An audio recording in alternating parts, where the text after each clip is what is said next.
Good morning, everybody, and welcome to today's webinar on demystifying Cisco CCNA certification.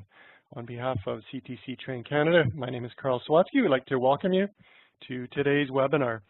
We know CCNA certification is always very popular whenever you look at lists for top certification that IT professionals should pursue. CCNA is always in that list, so always interested in by IT professionals. Should I pursue it? Why should I pursue it? Because we know that acquiring it can be quite involved. So there's that first question, is it worth it? Is it worth my time and energy and resources to obtain this certification? Second question, it's not always that straightforward. In fact, there's several versions of CCNA certification. So that's that second question. How do I get started in pursuing and obtaining this certification? So to help us answer those questions, today we have Bob Connor with us, and very well positioned to answer those questions, given his experience and field of Cisco and networking over the past 30 years, both as a consultant and as an instructor. So Bob, we're looking forward to helping us answer those questions on demystifying Cisco CCNA certification. So we'll look forward to that. So yes, take it away, Bob. Help us to demystify CCNA certification. Okay, great, Carl. Thanks a lot. All right, so thanks everyone for joining today, and let's get started since we only have 45 minutes today. So Carl has done a great job introducing the topic today, so let's get started.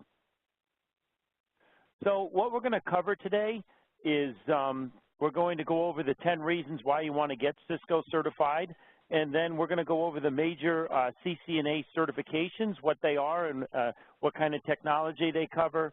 And then at the end of this presentation, we'll talk about how you're going to get started on getting your CCNA. So basically, for some of you today, your networking career will start today with this presentation.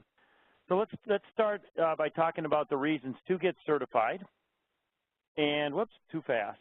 Okay, so the first thing is you're being certified by a network leader. Cisco is to the hardware networking world like Microsoft is to the software world. So they're like the big gorilla in the room. More people use Cisco than any of the competition combined. So you're definitely, when you get your CCNA, you're being certified by the leader of networking gear in the industry. They have the greatest market share, and they have the largest install base worldwide. And because of the demand for Cisco engineers, you're definitely very marketable, and there's a lot of demand for your services. The second reason to get CCNA certified is the CCNA is the foundation of all networking careers with Cisco.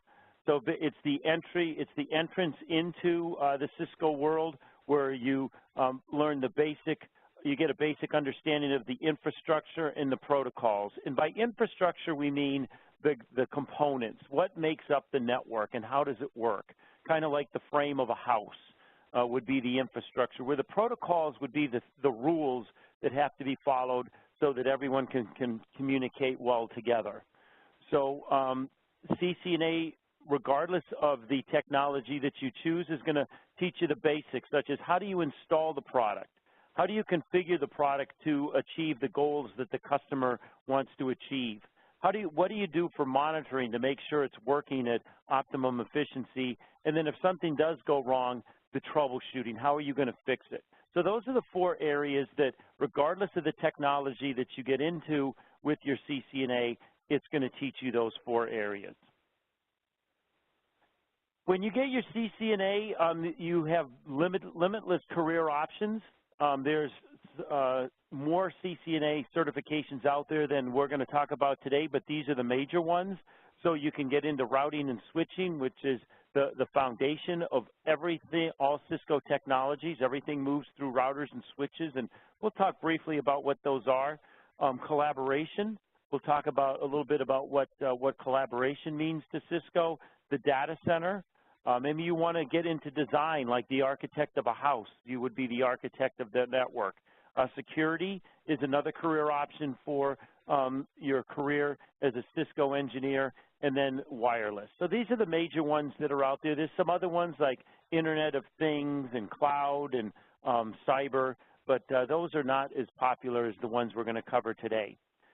The other thing that your CCNA does is it gets you started towards the professional level. So the CCNA, which is Cisco Certified Network Associate, is the entry level, where Network Professional, CCNP, is the middle level, and then to become an expert would be a CCIE. So in order to become an expert in whatever technology you choose, the CCNA is the starting point to do that. The next thing that the CCNA does for you is it prepares you for the digital era. As we know, everything's going digital today. Medical records, your phone bill, your electric bill, everything's digital today. And so this prepares you to get a job and a career in the digital era. Traditional networks are being replaced, for example, by virtualization. And what virtualization is, at a 10,000-foot level, it's when we make one computer look like it's many computers. That way we can save on power, we can save on space, we can save on cooling. So this is where the traditional networks are changing. A lot of automation is going on, not only automation to do tasks that people used to do, but there's a lot of automation in networking where if you want to set up a new network, there's, in Cisco, you can automate a lot of those tasks, and what used to take weeks or months for a large company to set up a new network can be done in a matter of hours because all those tasks are automated. Another thing that we see in the digital era is analytics. I mean, many of you, I'm sure, have been on the website. I was looking at cruises for my wife and myself, and all of a sudden now whenever I go to the web to a web page, information pops up on cruises now because they saw that I was surfing for cruises. So analytics is the using data to predict future behavior. So this is another big part of the digital era that Cisco is in, where we look at data to try and figure out buying trends in advance to help the customer get information that they need. And then the cloud, as many of you know, a lot of data and even software is moving off of the physical device in front of you, moving into the cloud. So this is another big piece of the digital era. So your CCNA certification prepares you to participate in these new technologies that are replacing traditional networks. The fifth reason you want to become CCNA certified is you're going to learn the latest technologies. For example, digital network architecture is a big buzzword right now, or quality of service, where we're defining if we have, for example, if you're using an IP phone, an internet phone, and you're on the computer surfing at the same time, how do we prioritize who gets the majority of the bandwidth if there's a shortage of bandwidth? So that's quality of service. Wireless is big now. Instead of running wires through a wall, we can now go wireless, so you can take your laptop or your iPad or whatever, you can take it anywhere. You see this a lot, almost every business now has free Wi-Fi, so you can connect and stay connected to the world. And then IPv6, which is, as many of you have probably heard, we're running out of IP addresses because they never anticipated that so many things would be assigned an IP address. So IPv6 is expanding the number of IP addresses or the way we identify everyone on the internet. So these are just some of the latest technologies that you'll learn by becoming CCNA certified. The sixth reason you want to get CCNA certified is it helps you stand out amongst your peers and identifies to your employer that this is someone who wants to be the best they can be, instead of someone who's just going to kind of prod along and go at their own pace. This tells your employer, hey, this is a go-getter. This is someone that, I want to look at to promote my organization. It shows that you take the initiative to learn new things. Some of you, maybe you'll have to study on your own time, so it shows your employer that, hey, this person's taken their career with me seriously. They want to learn new things. As Carl said in the beginning, the CCNA is among the highest rated of all the certifications out there. So you're not only getting certified and getting all the other advantages, but you're getting a certification that's ranked very high in the IT world. And it gives you greater technical knowledge. you're going to get a more in-depth understanding of how a network works instead of just knowing the bare minimum to get by. And then, you know, one of the things you might want to do after this call is go to any of the major job boards and type in CCNA as the search criteria, and you'll see how many jobs are out there looking for CCNA people. So definitely has you stand out in the industry.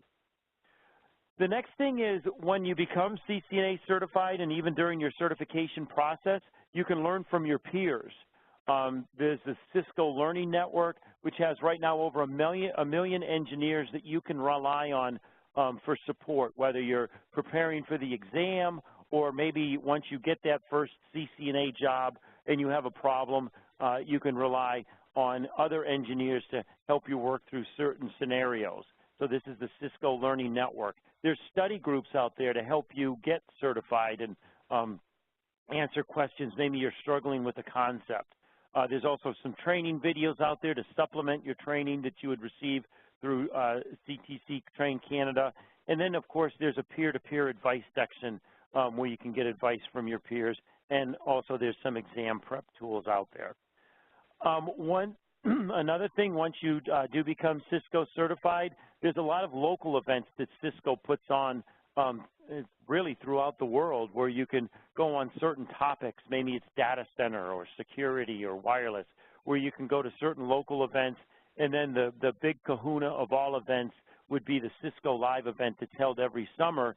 This year it's going to be in Las Vegas, where you can go in and you and 35,000 of your closest friends can get together at the Cisco conference in Las Vegas. And they have over 3,000 1- to 2-hour sessions on various topics that once you pay your registration fee, you can go see those sessions for free. It's a great networking opportunity, and it allows you to find out what the latest and greatest things that Cisco's doing. There's lots of parties, things that definitely keep you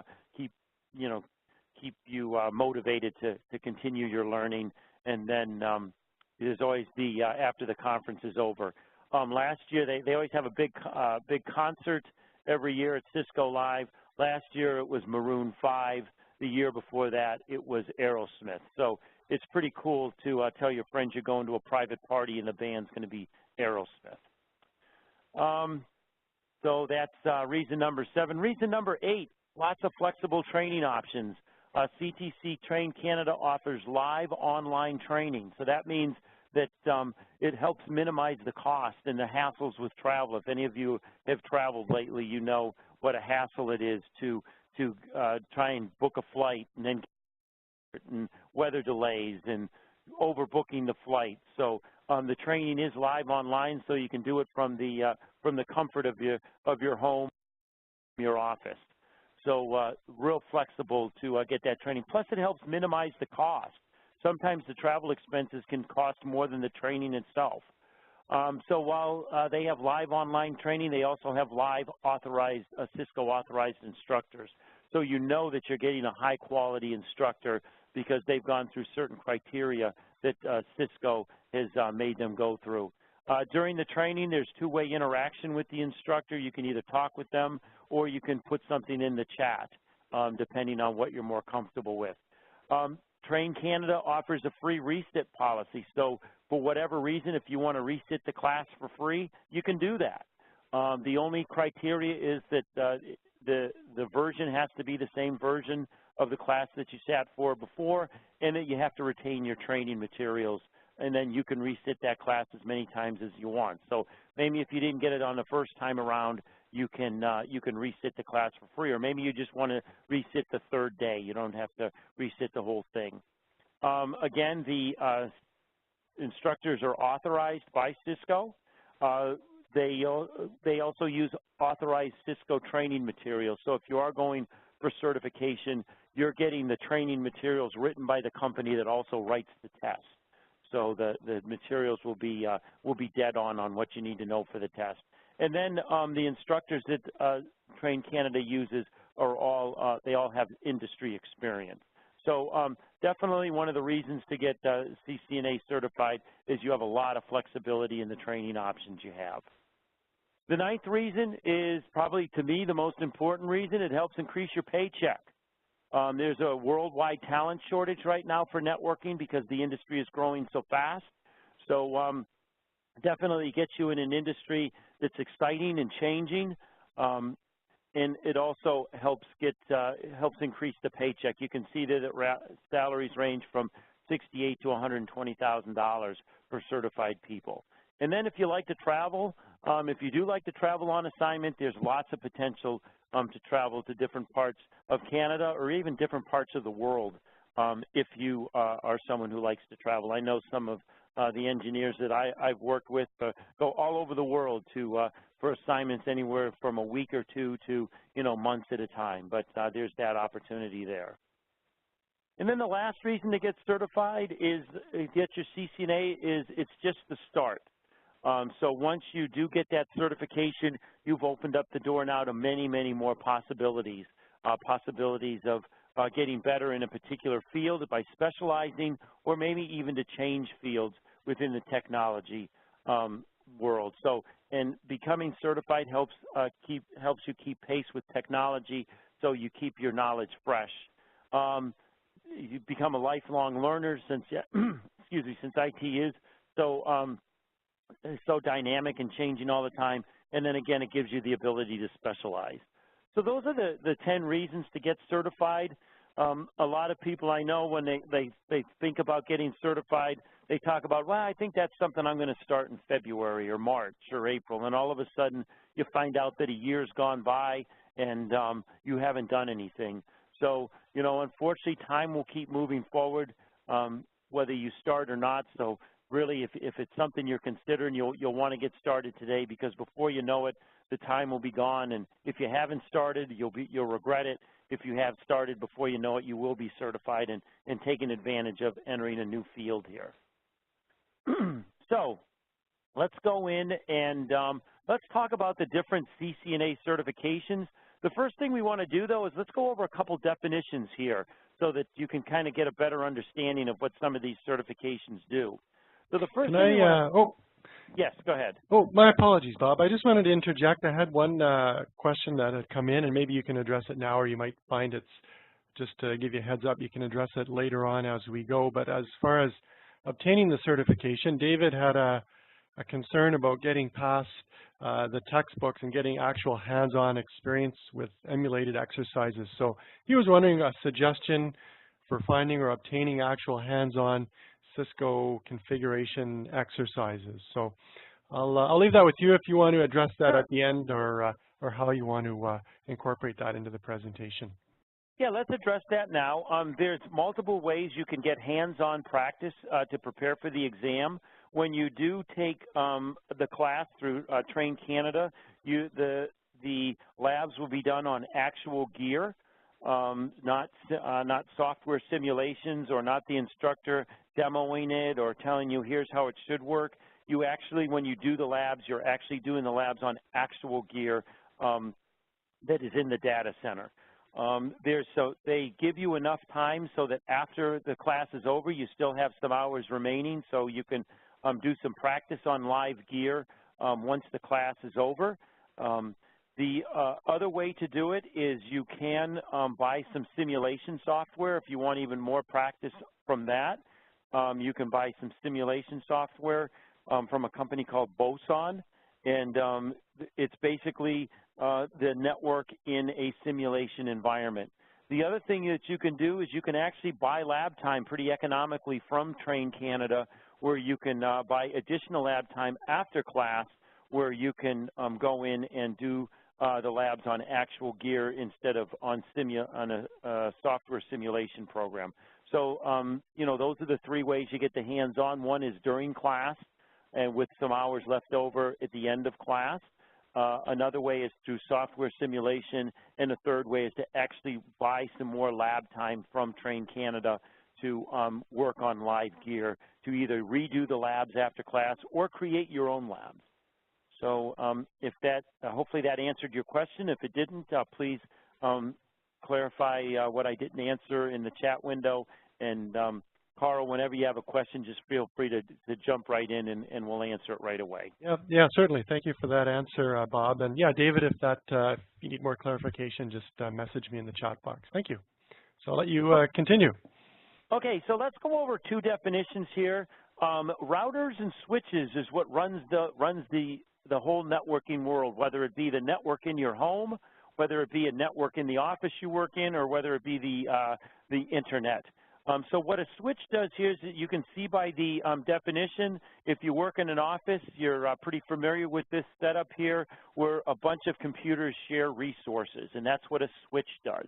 So it allows maybe 4 computers to share a printer or a scanner or a copy machine, or to be able to share files back and forth. So that's what a switch does. It allows multiple computers to connect to each other so they can share resources, and we call that a LAN, a local area network, a LAN. Okay, the next definition I want to go over is a router. And what a router does is it connects a bunch of LANs together. So if we go back here, you can see that this here makes up a LAN, so all these computers are sharing resources. But if we go to the next screen, what we've done is Jack and Jill here are on their own LAN. And then Tom and Sam are on their own LAN, which is separate. You can see they're connected by a switch. And then a router is what connects those two LANs together. So the local area network that Jack and Jill are on, we could call that network 1. And then the local area network that Tom and Sam on, we could call that network 2, are being connected by this router. So this allows 2 LANs to be connected together, and we call that a WAN, or a wide area network. So the reason I wanted you to know those definitions is the basic CCNA is your CCNA routing and switching. So the switching is to create the LANs, and then the routing is to connect the LANs together. So CCNA starts for Cisco Certified Network Associate. Like we talked about in the beginning, the associate level is the starting point for your Cisco certification career. And it's the foundation. Everything that Cisco does goes through a router or a switch. So basically you're learning the basics of how a network runs. There's no prerequisites to going after this certification. And it is a prerequisite for some of the other certifications. For example, we'll see later that security requires that you have a CCNA. There's 2 paths you can go. One path is if you're a newbie to networking, where maybe you're not working in networking now, and you really don't know what a router or a switch is or a bridge. This would be someone who's brand new to networking, probably someone who's not working in on a network right now. There's 2 ways you can. There's 2 classes you can take. There's ICND1 and ICND2. They're both 5 days. And the ICND1 class is mostly a definitional class. It's going to talk to you the definitions so you understand the buzzwords of networking and what a switch is and what a router is and things like that. Then the ICND2 gets more into actually configuring the network, doing installations, and doing troubleshooting. If you're currently working in networking, the CCNA boot camp may be the way for you to go. This is also a 5-day class, and what they do is they cover the ICND1 on Monday, and then Tuesday through Friday they cover the ICND2. So if you have some familiarity with networking, that might be the way for you to go, is the boot camp. Now, one of the things that when you work with your salesperson at Train Canada is if you're not sure which way to go, what they'll do is they'll send you the course outline for ICND1, and then you can look at that and kind of just, print it out and check it off. Yeah, I know what that is. Yeah, I know what that is. And if you have more checked items than non-checked items, then you're probably good to go to do the boot camp. But if you don't have many checked items, maybe going the first path where you take 2 classes, maybe that would be the way to go. And then if you're still on the fence about that, one of our instructors, Todd Lamley, if you search him on Amazon, he's written over 200 books for Cisco. He has created a nice ICND1 book that you can read that maybe you're on the fence about, should I go the 2-class method or route, or should I go the 1-class route? He is actually one of our instructors, and he wrote a book on the ICND1. So in summary, routing and switching is the backbone or the foundation of all networking.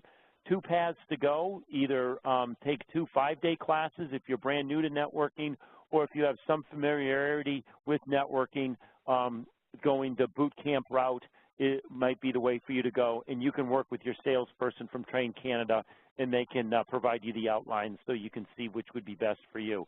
And the nice thing is, because they offer a reset policy, if you choose the boot camp and they went a little too fast for you, you can just resit the class at no charge to pick up the material you missed. The next CCNA we want to talk about is CCNA Collaboration, and this is the one of the newer CCNAs that Cisco has created. Back in the day, 15, 20 years ago when I got my CCNA, they just had CCNA. They didn't designate CCNA Route Switch or CCNA Security or CCNA Collaboration. It was just plain old CCNA. There was just one. Now there's about 10 of them right now in total. So CCNA Collaboration, to me, I think is one of the more exciting ones. And you can see here from the diagram, when we mean collaboration is, how are we going to get everyone to communicate with each other? Is it going to be on an IP phone? Are we going to use our smartphone to communicate? Are we going to use some type of social media to communicate, some type of chat or some type of instant messaging? Are we going to use like what we're using now, WebEx?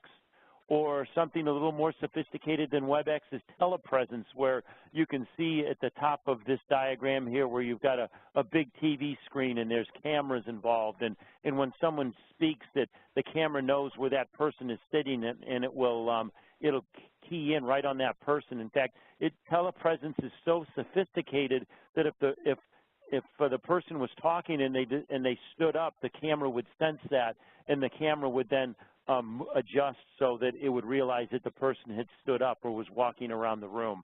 So collaboration basically is the ability for how are we going to communicate together, all right? So we have a CCNA certification for that. And basically what the CCNA Collaboration covers, it covers the voice. So you're hearing my voice now. Because my bandwidth is so low, unfortunately, where I'm calling from, we don't have video. But video would be, you'd be able to see me talking at the same time. You could see me at the same time I was talking. It also covers data. How are we going to move data back and forth? For example, if I'm doing a presentation and I want to send everyone a file or a spreadsheet or something, how would, collaboration covers that. And then mobility. Maybe I'm calling in from my smartphone, or maybe I'm calling in using a tablet or something. There's no prerequisites for this certification, and basically there's 2 classes that you take to become CCNA Collaboration certified, and you can see those classes there. And what Train Canada has done is, instead of having you take 2 classes for the CIVND, you take one is a self-paced e-learning, and then you take the CIVND2, which is the live online class. So they've made it so that instead of paying for 2 weeks of training and being out of the office or away for 2 weeks, you actually do part of it as e-learning, and then you come in for the second part in class. So it makes it a little more convenient and a little bit more flexible and a little bit more cost effective. So we talked about CCNA routing and switching, which is the foundation of all the technologies. We talked about collaboration, which is how people talk. So let's go look at now the CCNA data center. If you've ever seen on TV any of the crime shows or anything like that, you've probably seen a picture like this where you've got a bunch of computers in a data warehouse. So the CCNA data center is how we manage data, and this is where the analytics gets involved, where we can try and predict what people are going to do based on what they've done in the past. Going back to my example, I was looking at booking a cruise for my wife and I, and now I notice that whenever I go to like weather.com or other websites, there'll be ads on the right or the left for cruise lines. Because they've predicted that, hey, Bob was looking at cruises online, so he must be interested in them. So I'm going to target advertising to Bob for cruises. So this is what's done in the data center. This is where we do a lot of storage. So again, if you see on some of your crime shows, I know that I watch, oh gosh, I forget the name of it, with a Scorpion. You'll see they'll do a lot of scenes in a data center, and it'll look something similar to this. So, so the Cisco CCNA data center, this is going to cover storage. How is that data stored? And you know, is it stored on site? Is it stored in multiple locations at the same time, so that if our data center goes down, can we have access to that data quickly? It talks about virtualization, again, where we talked about where we make one computer look like it's actually 4 or 5 computers.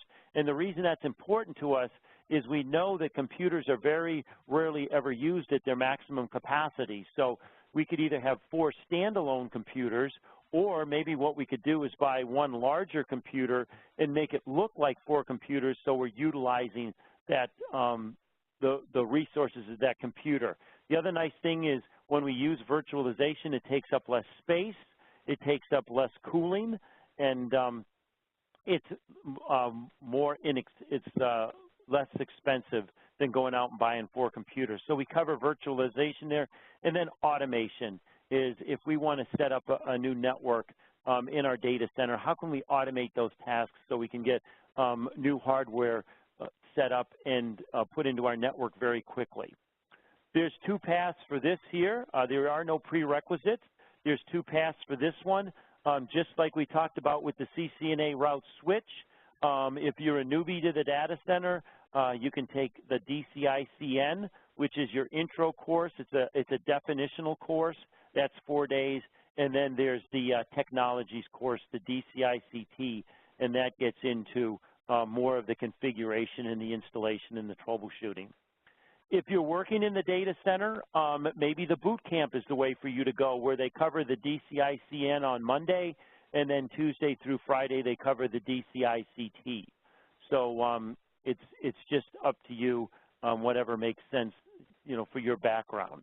And again, you know, your salesperson at Train Canada can work with you on that, provide you with the course outlines like you did, like they'll do with the CCNA route switch, and you can look at the outlines and kind of figure out what makes sense for you.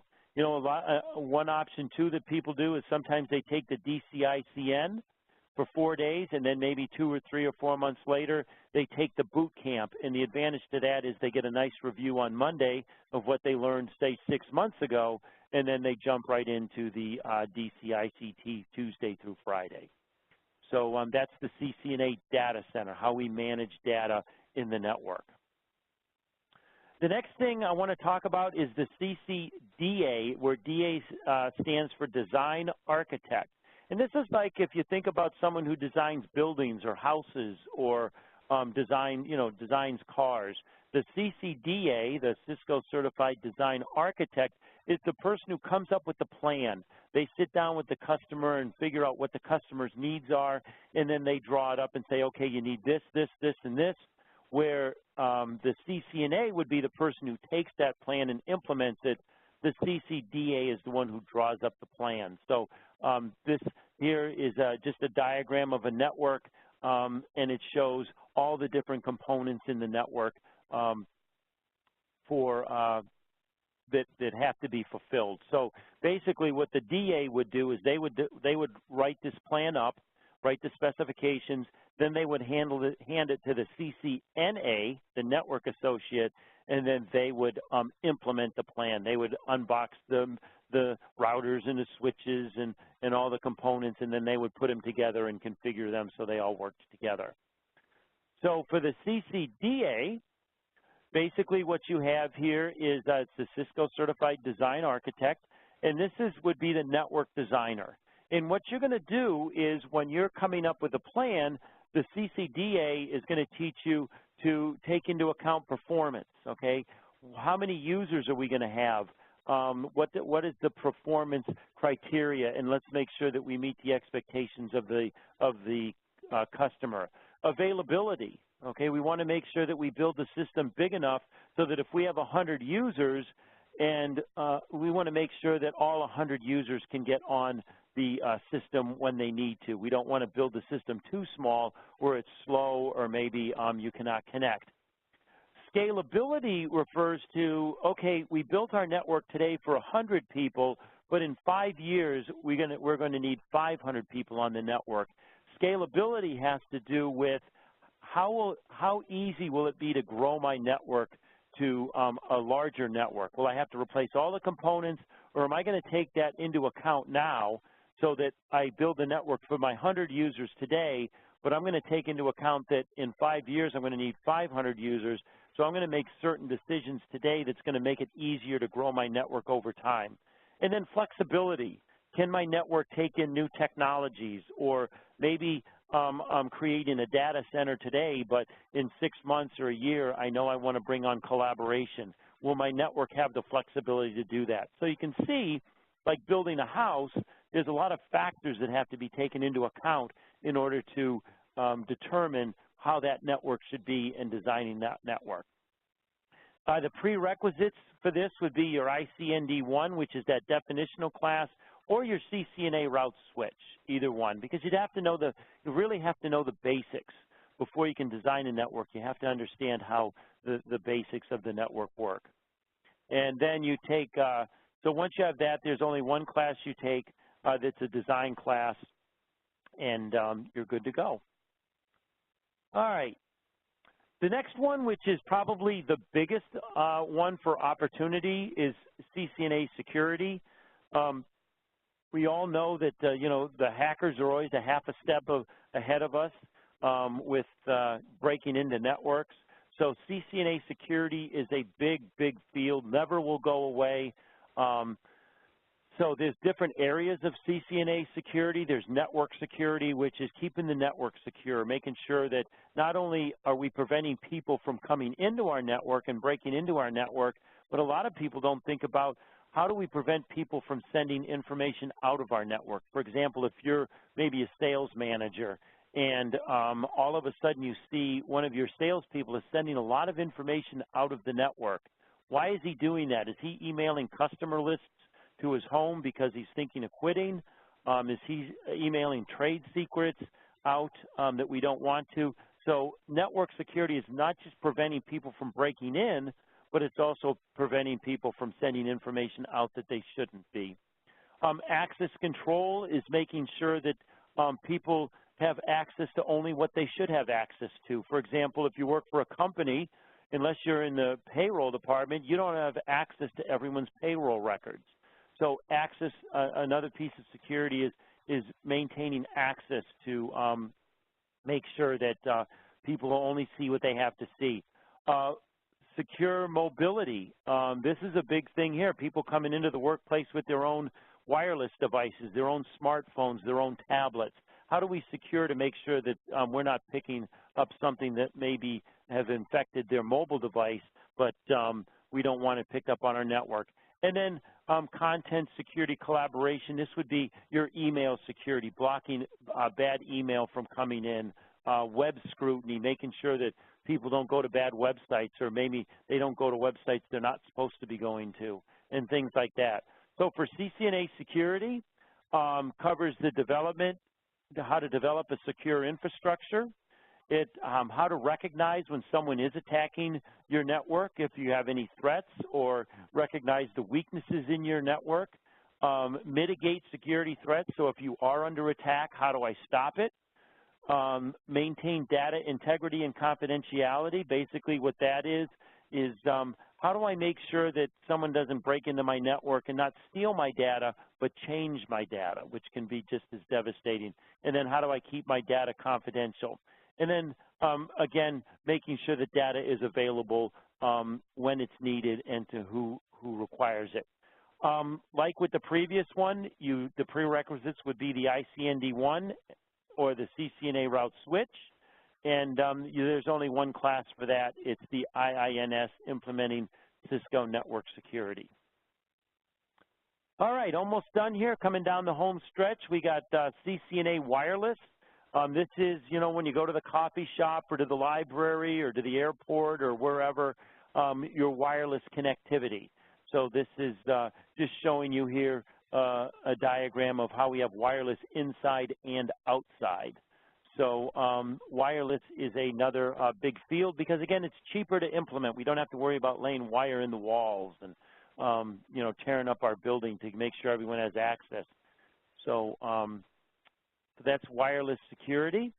So to do that one there, basically this is going to cover where do I place my access points so that people can be mobile, they can walk around the area and not lose a signal when they go from one hot spot to another.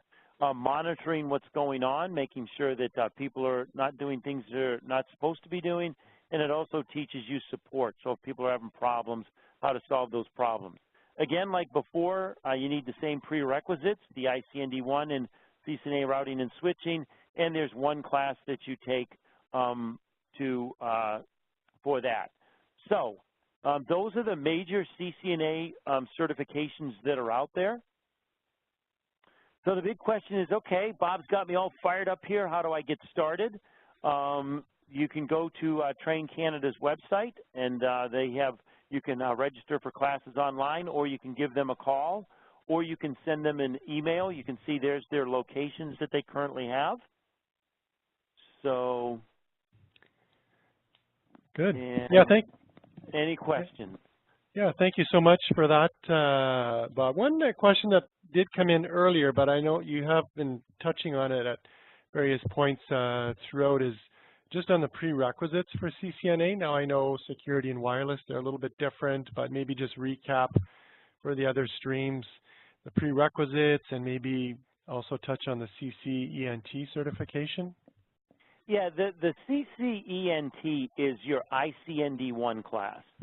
So that stands for Cisco Certified, I think it's entry-level technician or something. But when you pass your ICND1, in fact, let's go back to that slide quickly. Okay, so your CCENT is this class right here. So when you take this class and pass the exam, you have your CCENT certification. Then when you pass the second class, that's when you get your CCNA routing and switching certification. So they've kind of done this to, you know, kind of get you something when you pass your first exam to keep you excited and motivated to move on. So that is your CCENT certification, is ICND1. Okay. Go ahead. Good. Yeah, and then to take ICND1, what typically should be a background? What prerequisites should someone have for that? How much familiarity should they have with networking or computing in general? None at all. The ICND1 class is for someone who has no experience or knowledge of networking at all. So that's why if you are working at networking, you want to really look at the outline to see, is this something that I know 75% of this, and the 25% I don't know I can pick up from a book that Train Canada will recommend for you, or do I just know nothing about this? And the reason I make such a distinction is many, many times if someone is overqualified to take the ICND1 class, on Wednesday they'll be calling up saying, oh my gosh, this is so boring. I mean, I already know all this. I'm wasting my time and my money. So that's why you want to really, if you're brand spanking new to networking, don't know anything about it, ICND1 is where you start. No prerequisites, no prior knowledge, nothing. If you have some knowledge about networking, maybe you're working as a system administrator or a junior networking person in a company, that's maybe when you want to look at, maybe I want to go to the boot camp route instead because I know 50 or 75% of what's in ICND1. So okay. Hopefully that answered your question. Yeah, no, that was excellent, Bob, and thank you very much for that presentation. I'm sure everyone enjoyed it. If there's any more questions, now is your last chance. I'll just leave you with one note, that accelerated boot camp that Bob just mentioned. We do have that guaranteed to run coming up in a couple of weeks, February 6 to 10. And wherever you are in Canada, you can attend that one, a virtual live session for that. So that's February 6 to 10. And I just input the link to that course in our chat box. So again, thank you very much, everybody, and thank you, Bob, for demystifying Cisco CCNA certification for us. I'm sure we'll all benefit and maybe have that as an objective for us in 2017 to finish the year with that certification under our belt. So have a good rest of the day, everybody, and we look forward to seeing you either on a course or an upcoming webinar.